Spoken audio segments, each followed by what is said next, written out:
ಎಲ್ಲ ಅಂದ್ಕೊಂಡ ಹಾಗೆ ಆಗಿದ್ರೆ ಇಷ್ಟೊತ್ತಿಗೆ ಮದುವೆಯಾಗಿ ಖುಷಿ ಖುಷಿಯಲ್ಲಿ ತೇಲ್ಬೇಕಾಗಿತ್ತು. ಆದರೆ ವಿಧಿಯಾಟನೇ ಬೇರೆ ಆಗಿತ್ತು. ಹೌದು, ಸ್ಮೃತಿ ಮಂದಾನ ಮತ್ತು ಪಲಾಶ್ ಜೋಡಿ ಮೇಲೆ ಯಾರ ಕಣ್ಣು ಬಿತ್ತೋ ಗೊತ್ತಿಲ್ಲ, ಮದುವೆ ದಿನವೇ ಮದುವೆ ನಿಂತು ಹೋಯಿತು. ಮದುವೆ ನಿಲ್ಲೋಕೆ ಸ್ಮೃತಿ ತಂದೆಗೆ ಹೃದಯಘಾತ ಆಗಿದ್ದು ಕಾರಣ ಅಂತ ಹೇಳಿದ್ರು. ಆದರೆ ಅದು ಸತ್ಯಕ್ಕೆ ಹತ್ತಿರವಾಗಿರಲಿಲ್ಲ. ಪಲಾಶ್ ಮಾಡಿದ ಮೋಸವೇ ಇದಕ್ಕೆ ಕಾರಣ ಅನ್ನೋದು ಇಡೀ ಜಗತ್ತಿಗೆ ಅವತ್ತಿನ ದಿನನೇ ಮದುವೆ ದಿನನೇ ಗೊತ್ತಾಗೋಯ್ತು. ಆದರೆ ಈ ಬಗ್ಗೆ ಪಲಾಶ್ ಆಗಲಿ ಸ್ಮೃತಿ ಆಗಲಿ ಏನೂ ಹೇಳಿಲ್ಲ.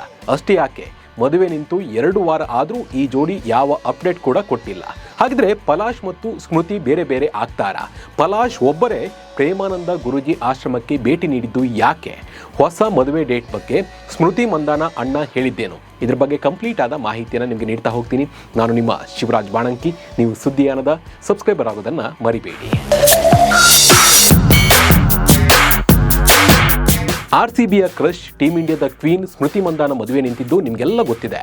4 ವರ್ಷಗಳಿಂದ ಪ್ರೀತಿಸಿ ಅವನನ್ನೇ ಮದುವೆ ಆಗೋಕೆ ಹೋದ ಸ್ಮೃತಿ ಬದುಕಲ್ಲಿ ಪ್ರೀತಿಸಿದವನೇ ಆಟ ಆಡಿದ್ದ. ಮೇರಿ ಡಿಕೋಸ್ಟಾ ಜೊತೆ ಪಲಾಶ್ ಮಾಡಿದ ಚಾಟ್ ವೈರಲ್ ಆಯಿತು.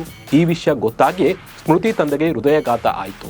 ಹೀಗಾಗಿಯೇ ಮದುವೆ ಮುರಿದು ಬಿತ್ತು ಅನ್ನೋದು ಇಡೀ ಜಗತ್ತಿಗೆ ಗೊತ್ತಿರುವ ವಿಷಯ. ಮದುವೆ ನಿಂತ ಬೆನ್ನಲ್ಲೇ ಸ್ಮೃತಿಯವರು ತಮ್ಮ ಇನ್ಸ್ಟಾಗ್ರಾಮ್ ಖಾತೆಯಿಂದ ಮದುವೆಯ ಫೋಟೋಗಳನ್ನು ಡಿಲೀಟ್ ಮಾಡಿದ್ರು. ಆದರೆ ಇದೇ ಕಾರಣಕ್ಕೆ ಮದುವೆ ಕ್ಯಾನ್ಸಲ್ ಆಯಿತು ಅಂತ ಪಲಾಶ್ ಆಗಲಿ ಸ್ಮೃತಿ ಆಗಲಿ ಎಲ್ಲೂ ಕೂಡ ಹೇಳಿಲ್ಲ.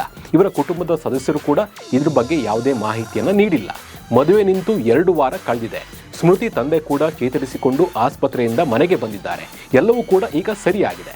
ಇವರ ಕುಟುಂಬವೇ ಹೇಳಿದಂತೆ ಕೇವಲ ಸ್ಮೃತಿ ತಂದೆಗೆ ಹೃದಯಘಾತ ಆಗಿದ್ದಕ್ಕೆ ಮದುವೆ ನಿಂತು ಹೋಗಿದ್ರೆ ಇಷ್ಟೊತ್ತಿಗೆ ಮದುವೆಯ ಹೊಸ ಡೇಟ್ ಅನೌನ್ಸ್ ಮಾಡಬೇಕಾಗಿತ್ತು. ಸೋಷಿಯಲ್ ಮೀಡಿಯಾದಲ್ಲಿ ಸ್ಮೃತಿ ಮತ್ತು ಪಲಾಶ್ ಈ ಬಗ್ಗೆ ಮಾಹಿತಿಯನ್ನು ಹಂಚ್ಕೊಳ್ಬೇಕಾಗಿತ್ತು. ಫ್ಯಾನ್ಸ್ಗೆ ಮದುವೆ ಬಗ್ಗೆ ಅಪ್ಡೇಟನ್ನು ಕೊಡಬೇಕಾಗಿತ್ತು. ಆದರೆ ಸೋಷಿಯಲ್ ಮೀಡಿಯಾದಲ್ಲಿ ಇಬ್ಬರು ಕೇವಲ ಬಯೋದಲ್ಲಿ ಎಮೋಜ್ ಚೇಂಜ್ ಮಾಡಿದ್ದು ಬಿಟ್ಟರೆ ಬೇರೆ ಯಾವ ಮಾಹಿತಿ ಕೂಡ ಹಂಚಿಕೊಂಡಿಲ್ಲ. ಮದುವೆ ಆಗ್ತಾರಾ ಆಗಲ್ಲ ಅನ್ನೋದು ಕೂಡ ಕನ್ಫರ್ಮ್ ಇಲ್ಲ. ಇದೇ ಡಿಸೆಂಬರ್ 7ಕ್ಕೆ ಸ್ಮೃತಿ ಮಂದಾನ ಮತ್ತು ಪಲಾಶ್ ಮದುವೆ ಅನ್ನೋ ಮಾಹಿತಿ ಸೋಷಿಯಲ್ ಮೀಡಿಯಾದಲ್ಲಿ ವೈರಲ್ ಆಗಿತ್ತು. ಆದರೆ ಇದರ ಬಗ್ಗೆ ಸ್ಪಷ್ಟನೆ ಕೊಟ್ಟ ಸ್ಮೃತಿ ಮಂದಾನ ಅಣ್ಣ ಡಿಸೆಂಬರ್ 7ಕ್ಕೆ ಸ್ಮೃತಿ ಮದುವೆ ಅನ್ನೋದು ಸುಳ್ಳು, ದಯವಿಟ್ಟು ಸುಳ್ಳು ಮಾಹಿತಿಯನ್ನು ಹಂಚಬೇಡಿ ಅನ್ನೋ ಸ್ಪಷ್ಟನೆಯನ್ನು ಕೂಡ ಕೊಟ್ಟರು. ಮದುವೆ ನಿಂತ ಮೇಲೆ ಕೂಡ ಸ್ಮೃತಿ ಎಲ್ಲೂ ಕೂಡ ಕಾಣಿಸಿಕೊಂಡಿಲ್ಲ. ಸೋಷಿಯಲ್ ಮೀಡಿಯಾದಲ್ಲಿ ಒಂದೇ ಒಂದು ಪೋಸ್ಟ್ ಕೂಡ ಹಾಕಿಲ್ಲ. ಆದರೆ ಪಲಾಶ್ ಮಾತ್ರ 4-5 ದಿನಗಳ ಹಿಂದೆ ಮುಂಬೈ ವಿಮಾನ ನಿಲ್ದಾಣದಲ್ಲಿ ಕಾಣಿಸಿಕೊಂಡಿದ್ದ ಅವರು ನಂತರ ಪ್ರೇಮಾನಂದ ಸ್ವಾಮೀಜಿ ಆಶ್ರಮಕ್ಕೆ ಭೇಟಿಯನ್ನು ನೀಡಿದ್ದಾರೆ. ಮಾಸ್ಕ್ ಧರಿಸಿ ಕುಳಿತಿರುವ ಪಲಾಶ್ ಫೋಟೋಗಳು ಸೋಷಿಯಲ್ ಮೀಡಿಯಾದಲ್ಲಿ ವೈರಲ್ ಆಗ್ತಾ ಇವೆ. ಬೃಂದಾವನದಲ್ಲಿರುವ ಈ ಆಶ್ರಮಕ್ಕೆ ಅನೇಕ ಸೆಲೆಬ್ರಿಟಿಗಳು ಕೂಡ ಭೇಟಿ ನೀಡ್ತಾ ಇರ್ತಾರೆ. ನಮ್ಮ ವಿರಾಟ್ ಕೊಹ್ಲಿ ಮತ್ತು ಅನುಷ್ಕಾ ಶರ್ಮಾ ಕೂಡ ಆ ಒಂದು ಆಶ್ರಮಕ್ಕೆ ಮಕ್ಕಳೊಂದಿಗೆ ಭೇಟಿ ನೀಡಿ ಅಲ್ಲಿನ ಗುರುಜಿಯ ಆಶೀರ್ವಾದವನ್ನು ಕೂಡ ಪಡೆದುಕೊಂಡಿದ್ರು. ಬಾಲಿವುಡ್ ನಟಿ ಶಿಲ್ಪಾ ಶೆಟ್ಟಿ ಅವರ ಪತಿ ರಾಜ್ ಕುಂದ್ರಾ ಕೂಡ ಈ ಒಂದು ಆಶ್ರಮಕ್ಕೆ ಭೇಟಿ ನೀಡ್ತಾನೆ ಇರ್ತಾರೆ.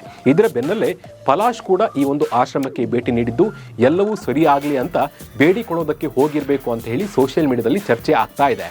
ಒಂದು ವೇಳೆ ಪಲಾಶ್ ಸ್ಮೃತಿಗೆ ಮೋಸ ಮಾಡಿಲ್ಲ ಅಂದಿದ್ರೆ ಇಷ್ಟೊತ್ತಿಗೆ ನಾನು ಹಾಗೆಲ್ಲ ಮಾಡಿಲ್ಲ, ಇದೆಲ್ಲ ಸುಳ್ಳು ಅಂತ ತಿಳಿಸಬೇಕಾಗಿತ್ತು.